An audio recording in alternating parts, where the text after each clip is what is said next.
Bonjour, bonjour. Voilà, nous sommes de retour pour la suite de notre vidéo. Êtes-vous prêts pour la récolte? Voilà, comme nous l'avons dit précédemment, la récolte se prépare bien avant la pépinière.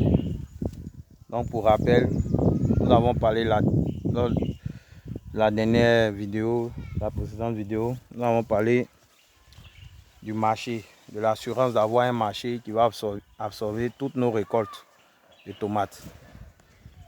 Voilà. Et ça, c'est à M-4, c'est-à-dire au moins 4 mois avant, voire 5-6 mois. Bien étudier le marché et tout. Donc, c'est de ça que nous avons parlé dans notre précédente vidéo.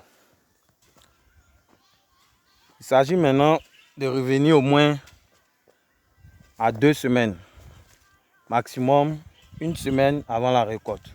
Qu'est-ce qui doit être prêt? Eh bien, nous devons avoir nos cartons d'emballage prêts. Voilà, nos cartons d'emballage. Ce sont des cartons bien solides dont nous allons nous assurer d'en avoir en quantité suffisante pour pouvoir bien conserver nos tomates. Voilà, c'est pas au dernier moment. Il faut acheter ces cartons-là. Voilà, la plupart du temps, ils sont conditionnés pour prendre au moins 40, entre 30 et 50 kg de tomates. Voilà.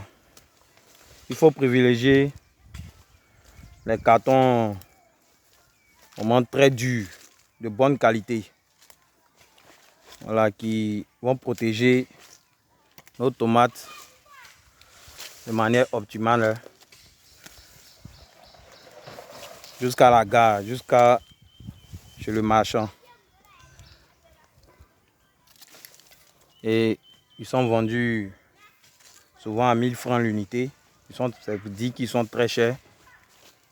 C'est pourquoi il ne faut pas jouer avec toutes les étapes. Parce que tout ce que nous avons fait depuis la pépinière nous a amené jusqu'à ici. Donc, si vous-même, vous voyez que vos plants ne se portent pas bien, comme ici, ne présentent pas assez de fruits de bonne qualité, voilà, arrivé à la récolte, le plus souvent, le producteur est essoufflé, financièrement, je veux dire. Il est essoufflé financièrement. Donc, quand c'est comme ça, il n'est pas trop motivé à faire les dernières dépenses, surtout concernant les cartons d'emballage. Les cartons pour pouvoir aller, on va dire, emballer les tomates et les faire partir sur le marché. Donc les cartons doivent être prêts, quantité suffisante. Ce qu'on conseille, il peut y avoir des ruptures de stock. Donc en fonction de votre superficie, c'est de s'assurer de prendre au moins 30 voire 50%. Voilà, disposer au moins 50% des cartons d'emballage qui sont prévus. Je m'explique. Si vous avez fait une prévision de récolte d'au moins, on va dire, 3 tonnes à 4 tonnes sur 0,25, il va sans dire que vous devez au moins avoir les cartons d'emballage de 2 tonnes.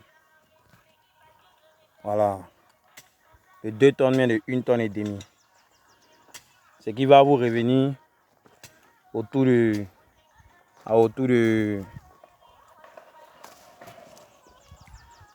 30 cartons. Voilà, par 2 tonnes, si vous prenez, on va dire 40, mais 50 kg par carton. Les cartons valises là, hein. bien solide, bien large, bien gros. Vous prenez 50 kg, une tonne. 10 cartons vont faire 500 kg, 20 cartons vont faire une tonne. Donc,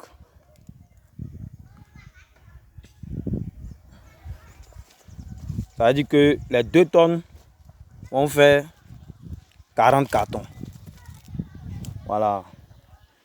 Et les 4 tonnes vous feront 80 cartons d'emballage. Voilà, chez nous en Côte d'Ivoire, c'est les cartons. Ailleurs, je pense que c'est les cajoux qu'on utilise. Nous, c'est les cartons. Voilà, parce que bon, voilà. Les cajoux, les cartons, c'est un peu comme des emballages perdus. Voilà, une fois qu'ils sont partis, ils ne reviennent plus. Contrairement aux cajoux qui sont utilisables plusieurs fois. Ici, on utilise les cartons pour ne pas, voilà, être contrarié au souci de retour d'emballage. Voilà, ce sont nos réalités, mais vous pouvez aussi adapter ça à vos réalités. Donc voilà un peu. Donc on aura besoin de 80 cartons. Vous dites, ah, j'ai bien travaillé. Quand je vois mes plans, comme ici, quand je vois mes plans, je suis à... Je peux avoir mes 80, mes 40 cartons. J'ai fait 0,50. Je peux avoir mes 40 cartons, mes 2 tonnes. Et ça, j'ai vraiment minimisé. Parce que en termes de récolte, faut être humble. Faut être humble. Voilà. Donc quand vous parleront de 30 tonnes à l'hectare, donc demi, ça va faire 16 tonnes